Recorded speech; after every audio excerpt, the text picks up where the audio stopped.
Hello guys, bali ngayon dumating yung package natin from Shopee. Sana kayo guys, medyo makalat yung table pero unbox na natin.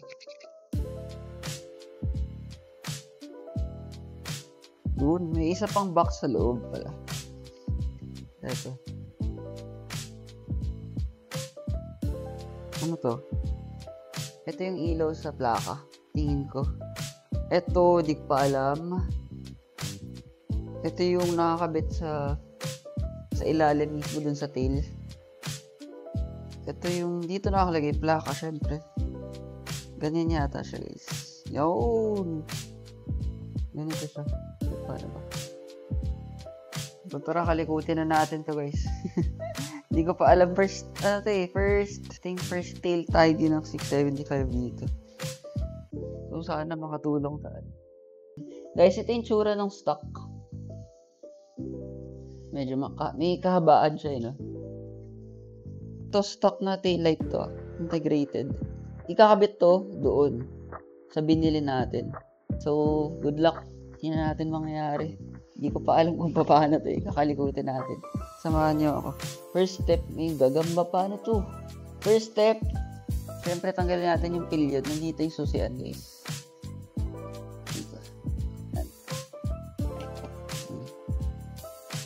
Kung titingnan nyo guys, masikip. Madami tayong tatanggalin. Nandito ata. Kasi ano to eh. Wala siyang screw dito sa ilalim. So, syempre, nandito siya sa loob. Parang nakita ko na yata, andun siya. Hex screw. Ayun yun, kita niyo yun. So, try natin baklasin. Good luck. Guys, disclaimer lang, first time natin gagawin ito sa 675. Kahit videos kasi wala pa eh. Ang kailangan nyo sa tingin ko is ito, Phillips 5mm na hex. Tapos cutter. Parang nail cutter pwede na eh. Kasi may gugupitin kayo na zip tie. So, kailangan nyo din ng zip tie. Isa lang. Ito, unang tatanggalin. Gupitin yung zip tie. Ito yung mga wire eh. Ito yung wire nung ilaw niya sa likod.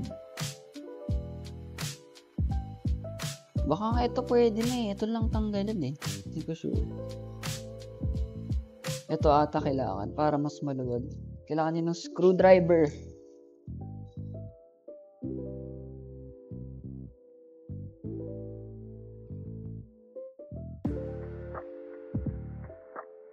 So, natanggal ko na yung screw dito. Maluwag na siya sa loob. Makikita nyo yung tatlong bolt. Ito, 1, 2, 3. Ito yata yung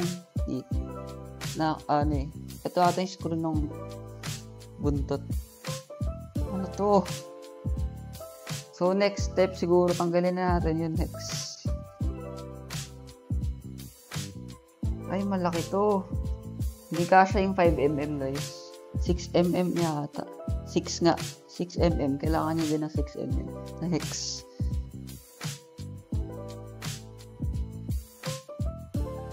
Uy, matigas. Uy, matigas siya guys. Matigas. Tingin ko, disconnect yung mga connections dito. Ang galing niya kasi iisa lang siya. Normally kasi marami yung tinatanggal eh. Pero ito, isa na lang. Isa lang hugutin mo. Nakalock lang naman to guys. So, hatak lang. Yun. Hatak lang. May mga pin. Hindi kailangan to. Ito, tingin ko ito yung sa taillight eh. Since integrated, isang buo na siya. Next step, tanggalin na natin to. Itong 6mm na hex screws.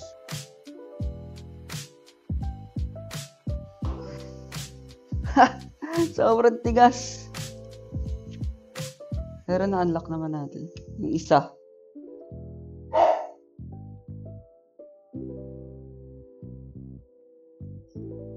Yung kapal ng screw.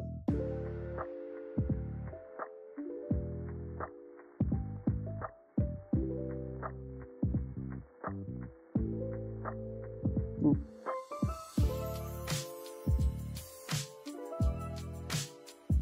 Yun! Ayun, gumagalaw na siya, guys. So, itong last screw, alalayan nyo siguro ng isang paa nyo or isang kamay. And, tatanggal siya. Ayan, gumagalaw na. Whee! Yun, natanggal siya, guys.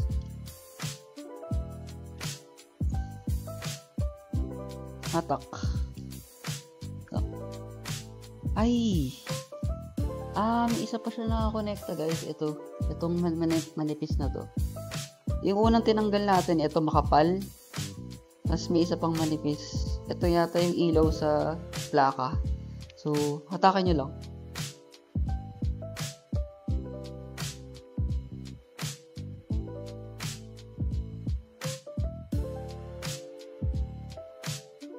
Ito siya, guys. Hatakan nyo lang. All goods na, guys. May kulay ba? May kulay, Colorblind ako, guys. Pero tingin ko red and green, Natanggalin natin, guys, sa wakas. Ito siya. Isang buo. Next step, kakalasin natin to. Para matanggal natin tong tail light mismo. Kailangan natin is 5mm na hex. Tanggalin lang natin tong 4.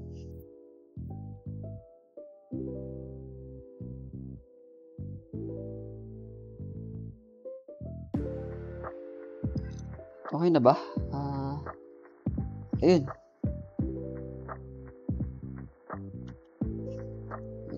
Ay, guys, meron pa pala dito. May dalawa pa.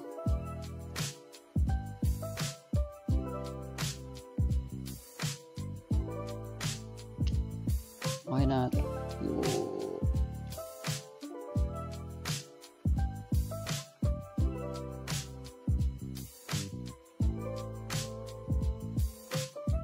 So, inside, meron pa siyang screws. 4. Tatanggalin din natin yan.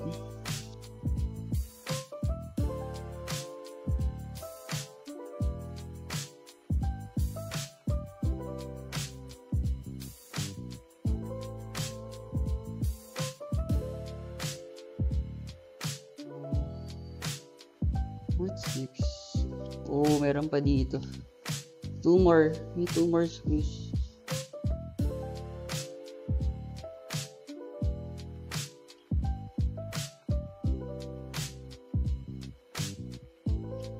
Paano ba?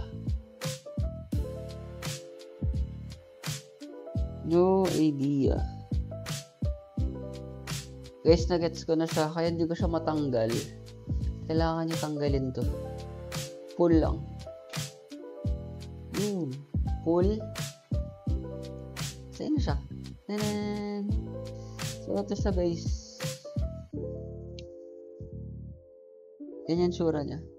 Tail light. So, etong wire na to, hindi niya na to kailangan kasi ito yung sa stock na ilaw ng plaka. So, meron na tayo nun para dun sa tail tidy. So, eto, hindi niya na kailangan. Guys, tandaan yung 4 na screw. 1, 2, 3, 4. Tabi nyo to. Mukhang kailangan para doon sa tail tidy. Guys, assemble na natin yung tail tidy mismo. Bali, 3 parts siya. 1, 2, and 3. Ito yung nakakonekta sa motor mismo. And ito yung sa plate number. Ganyan siya. Ganyan siya, guys. Then, itong isa, dito siya sa tail light. Kita niyo to? O, ganyan siya. Tapos, ito na yung nagsisilbing screw niya, guys, sa ilalim. Ito siya. Yung nakakonect sa motor mismo, dito nyo ilalagay yung tail light.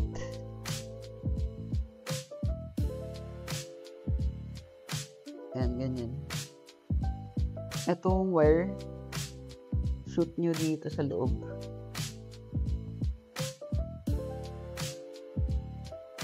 Then, screw sa ilalim. 4. Naalala niyo sinabi kong 4 para dito yun.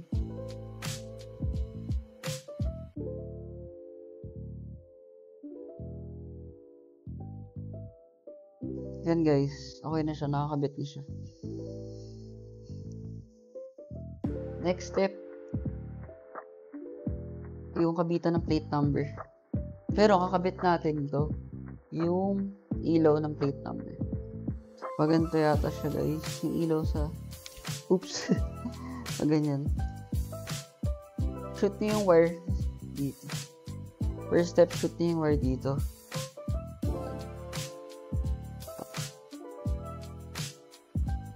Yan, pag ganyan siya guys. Tapos screw nyo sa likod. Ay, hex screw din pala to. Bali ang kasama na screws, 3 malaki na hex. Kasama yung bolt. Tapos 2 maliit. Tsaka 2 nut na maliit. Ang gagamitin natin dito is yung 2 maliit na nut.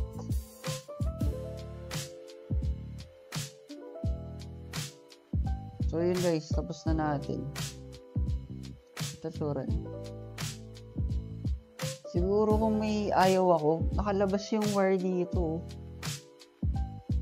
Tingin ko zip tie ko na lang. Zip tie ko na lang siguro to, para hindi pangit tingnan. Nakalabas siya yun. Nakalawlaw. Zip tie ko siguro pa ganyan. So guys, dito na ulit tayo sa labas. Ito tsura niya.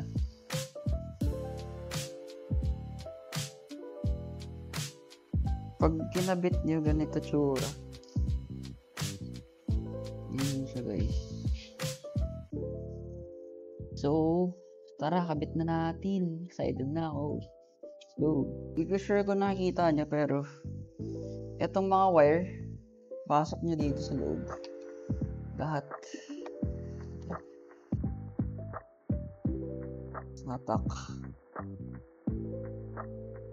Ay putya, ang pogi. Mga po nyo guys.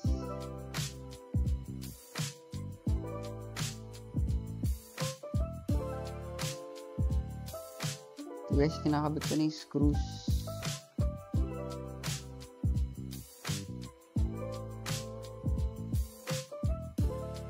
Yun guys, tapos na tayo. Ikabit yung screw. Yung mga bolts. Okay na. I-connect na lang natin tong wires. Pero may napansin ako na hindi ko masyadong nagustuhan.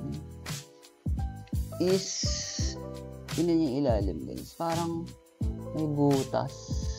No? Although hindi pa naman tapos, ikabit lahat doon. Tingnan na lang natin. Pero hindi ko trip to med. Possible yan, pasukan ng tubig eh. Although wala namang masyadong mababasa doon. Tingnan natin kung paano diskarte natin. Kabit na natin itong mga wire.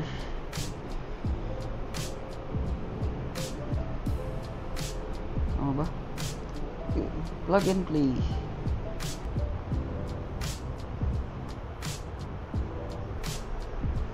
Yan, nakabit natin. Pero syempre, test muna natin kung gumagana guys.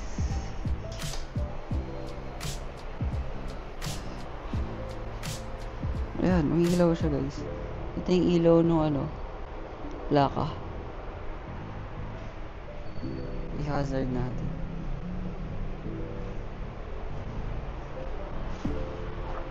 Okay naman siya guys, gumagana. Guys, next step natin, ayusin natin to. Pasok natin sa lalagyan nito. Tapos, doon natin kailangan yung zip tie.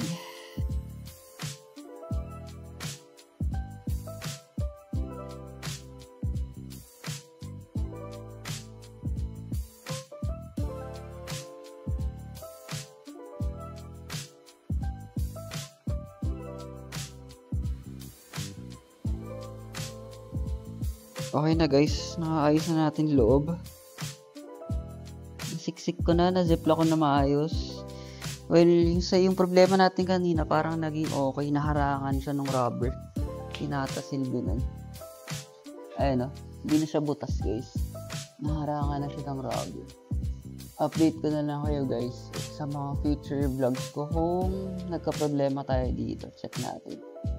Kung napapasukan nandun eh. Pero tingin ko, okay naman siguro. Naharangan siya ng rubber eh. So guys, syempre bago natin sara, since ito natin medyo madumi. So guys, syempre bago natin isara, punasan muna natin yung loob. Hirarang buksan ko eh. Ngayon, pwede nang isara. So yun guys, tapos na tayo. Ito ang sura niya.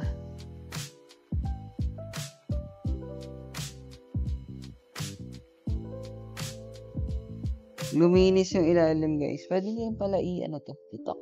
Yan.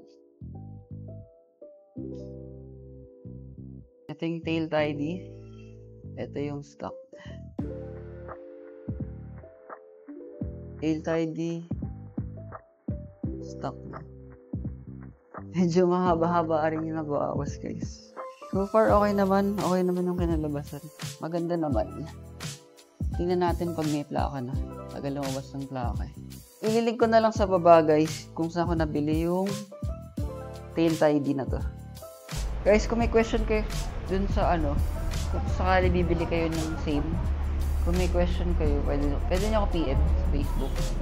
So guys, next upgrade natin parating na tank cover, sliders, tsaka steering damper.